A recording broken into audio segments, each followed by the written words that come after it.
উক্তি বা বিতং কলিৰে নহয় যুক্তিৰে ৰচক মুক্তিৰ নতুন কবিতা। মাননীয় অধ্যক্ষ মহোদয়, ভাৰতবৰ্ষৰ শিক্ষা ব্যৱস্থাৰ সামগ্ৰিক উত্তৰণ তেতিয়া হ'ব যেতিয়া প্ৰাথমিক স্তৰৰ পৰা উচ্চ শিক্ষালৈকে প্ৰত্যেকটো স্তৰতে প্ৰদান কৰা হ'ব সম পৰিমাণৰ গুৰুত্ব। সামগ্ৰিক উত্তৰণ তেতিয়া হ'ব যেতিয়া দেশৰ শিক্ষাই ভাৰতবৰ্ষক ধাৰণক্ষমভাৱে এক শাৰীনি আৰু সক্ৰিয় জ্ঞান সমাজলৈ ৰূপান্তৰ কৰিব। সামগ্ৰিক উত্তৰণ তেতিয়া হ'ব অধ্যক্ষ মহোদয় যেতিয়া দেশৰ শিক্ষাই ভাৰতবৰ্ষক জ্ঞান আৰু অৰ্থনীতিৰ দিশত এক চমক সাফল্যত উন্নীত কৰিব আৰু এনেকুৱা প্ৰয়োজনীয় দিশত সামৰি লোৱা দেশৰ প্ৰস্তাৱিত ৰাষ্ট্ৰীয় শিক্ষানীতিৰ খচৰা 2019 দেশৰ শিক্ষা ব্যৱস্থাৰ সামগ্ৰিক উত্তৰণৰ বাবে এক সময়োপযোগী পদক্ষেপ বুলি উত্থাপন কৰা বিধেয়কখন এক কল্যাণকামী নাগৰিক হিচাপে আৱেগ আৰু যুক্তিৰ ঊৰ্ধত গৈ দেশবাসীৰ উন্নতিৰ স্বাৰ্থত সমৰ্থন জনাইছো আৰু চৰকাৰী পক্ষৰ এখন গ্ৰহণ কৰিছো।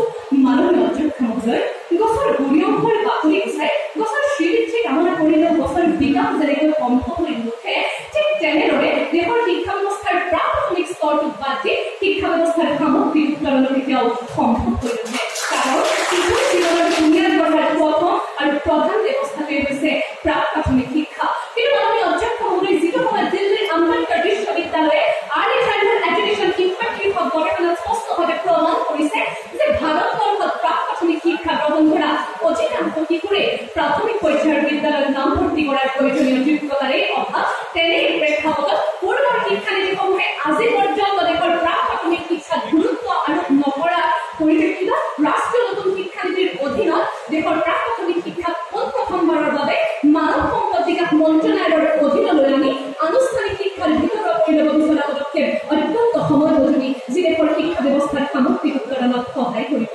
মাননীয় অধ্যক্ষ মহোদয়, গুৰু অবিহনে আমাৰ জীৱন বৃথা, যিদৰে সংস্কৃতত কোৱা হয় বৃদ্ধি নাশ বিনাশতা। কিন্তু যিখন দেশত সাম্প্ৰতিক সময়ত শিক্ষাগুৰুসকলে নিজৰ প্ৰাপ্য দাবীৰ বাবে কৰা আন্দোলনৰ ফলত মদাহী দেখা পাইছে, যিখন দেশত শিক্ষাগুৰুসকলে নিজৰ দৰমহা কেইটাৰ পৰা বঞ্চিত হৈ ৰাজপথত আন্দোলন কৰি ফাঁচীৰ মঞ্চ মুখপাতি লৈছে, সেইখন দেশত ৰাষ্ট্ৰীয় শিক্ষানীতিৰ বিষয়ত দিব নোৱাৰে। কাৰণ এই শিক্ষানীতিৰ অধীনতে শিক্ষকসকলৰ বেতন বৃদ্ধি, অধ্য শিক্ষকৰ পৰিৱৰ্তে দক্ষ শিক্ষকৰ নিযুক্তিৰ ওপৰত লোৱা যি পদক্ষেপ, সেই সময়োপযোগী পদক্ষেপে নিশ্চিতভাৱে দেশৰ শিক্ষা ব্যৱস্থাৰ সামগ্ৰিক উত্তৰণৰ দিশটো আৰু এক প্ৰচাৰ কৰি যোৱাত সহায় কৰিব।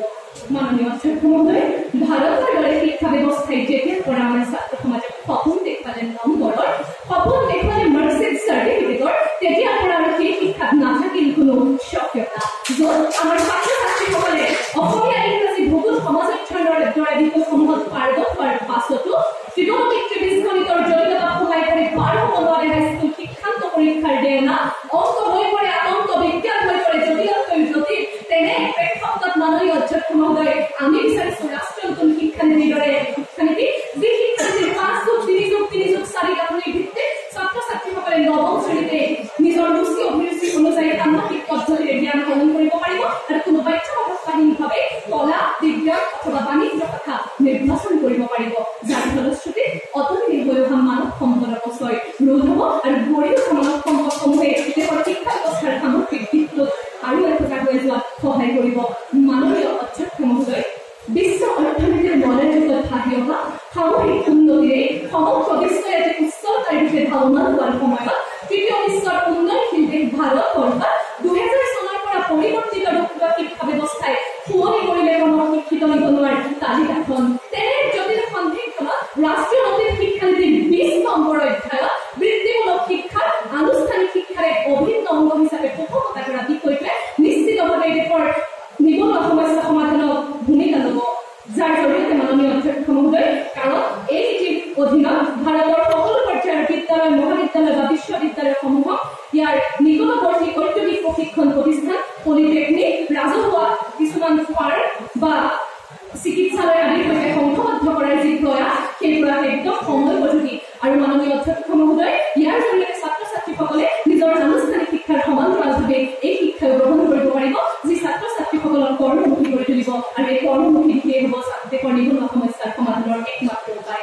মাননীয় অধ্যক্ষ মহোদয়, সাম্প্ৰতিক ভাৰতবৰ্ষৰ শিক্ষা ব্যৱস্থাত প্ৰয়োজন এক প্ৰেৰণাদায়ক নেতৃত্বৰ, যি নেতৃত্বই সুনিশ্চিত কৰিব দেশৰ শিক্ষানীতিৰ সৰ্বোৎকৃষ্ট কাৰ্যকৰীকৰণ। কিন্তু যিটো সময়ত সঠিক নেতৃত্বৰ অভাৱত দেশৰ শিক্ষা ব্যৱস্থাই সন্মুখীন হৈছে দুৰ্নীতি, যিটো সময়ত শিক্ষা ব্যৱস্থাক নেতৃত্ব দিয়া নিকায়সমূহৰ সংখ্যা বৃদ্ধি পোৱাৰ লগে লগে সৃষ্টি হৈছে শিক্ষা ব্যৱস্থাৰ প্ৰত্যেকটো স্তৰত তেনে প্ৰেক্ষাপটত এই নিকায়সমূহৰ সলনি দেশৰ প্ৰধানমন্ত্ৰীৰ অধ্যক্ষতাত গঠন কৰিব বিচৰা শীৰ্ষ পৰ্যায়ৰ নিকায় ভাৰতীয় শিক্ষায়ো অত্যন্ত প্ৰাসংগিক। এয়াৰে কেৱল শিক্ষা ব্যৱস্থাৰ লক্ষ্য সুনিশ্চিত কৰি ভাৰতৰ শিক্ষা ব্যৱস্থাৰ সামগ্ৰিক উৎপাদনত সহায় কৰাই নহয়, বৰং সমৃদ্ধ কৰিব ভাৰতবৰ্ষৰ বৈচিত্ৰ্যপূৰ্ণ সমাজ ব্যৱস্থা। সেইটো কাৰণে আজি পুনৰবাৰ সমৰ্থন জনাইছো। মাননীয় অধ্যক্ষ মহোদয়, মাতৃভাষী শিশু শিক্ষা অবিহনে জাতীয় পৰিচয়, আত্মপৰিচয় আৰু গৌৰৱবোধৰ দৃষ্টিকে অনুধাৱন কৰিব নোৱাৰি। সেই কথা মৰ্মে উপলব্ধি কৰি ৰাষ্ট্ৰীয় নতুন শিক্ষানীতিৰ অধীনত মাতৃভাষা আৰু স্থানীয় ভাষাৰ মাধ্যমেৰে অষ্টম শ্ৰেণীলৈকে শিক্ষা দিয়াৰ যি প্ৰয়াস কৰিছে সেয়া নিশ্চিতভাৱে সময়োপযোগী পদক্ষেপ। যিটো সময়ত মাতৃভাষাই আমাৰ ভাৰতবৰ্ষত সংকটৰ সন্মুখীন হৈছে, তেনে প্ৰেক্ষাপটত ৰাষ্ট্ৰীয় নতুন শিক্ষানীতিৰ অধীনত মাতৃভাষাক পোষকতা কৰা এখন বিধেয়ক দায়িত্ববিমান থকা একজন বিৰোধী পক্ষৰ সদস্যই কেনেদৰে বিৰোধিতা কৰিব পাৰিছে সেয়া অত্যন্ত দুখজনক প্ৰশ্ন।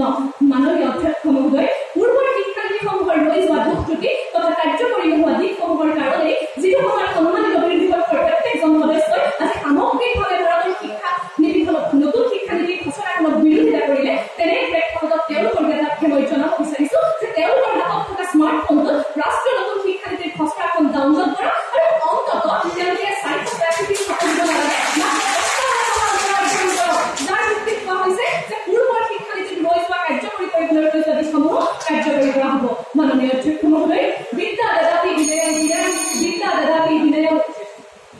দদাতি পাঠ্যতা ধৰ্মান্তৰে সুখম। আমি বিচাৰো সেই বিদ্যা যি বিদ্যাই বিনয়ৰ পৰা যোগ্যতাৰ জন্ম দিয়ক আৰু যোগ্যতাৰ অৰ্থ উপাৰ্জনত সহায় কৰক। আৰু সেয়া তেতিয়া সম্ভৱ হ'ব যেতিয়া সন্মানিত বিৰোধী পক্ষৰ প্ৰত্যেকজন সদস্যই আজি উত্থাপিত বিধেয়কখন আইনলৈ ৰূপান্তৰ হোৱাত সহায় কৰিব। ধন্যবাদ মাননীয় অধ্যক্ষ মহোদয়, ধন্যবাদ আজিৰ সদন।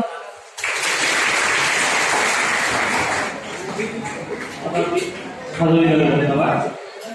এবাৰ প্ৰস্তাবৰ বিৰোধিতা কৰব সৰ্বানন্দনীয় শুভকামনা কৰেন।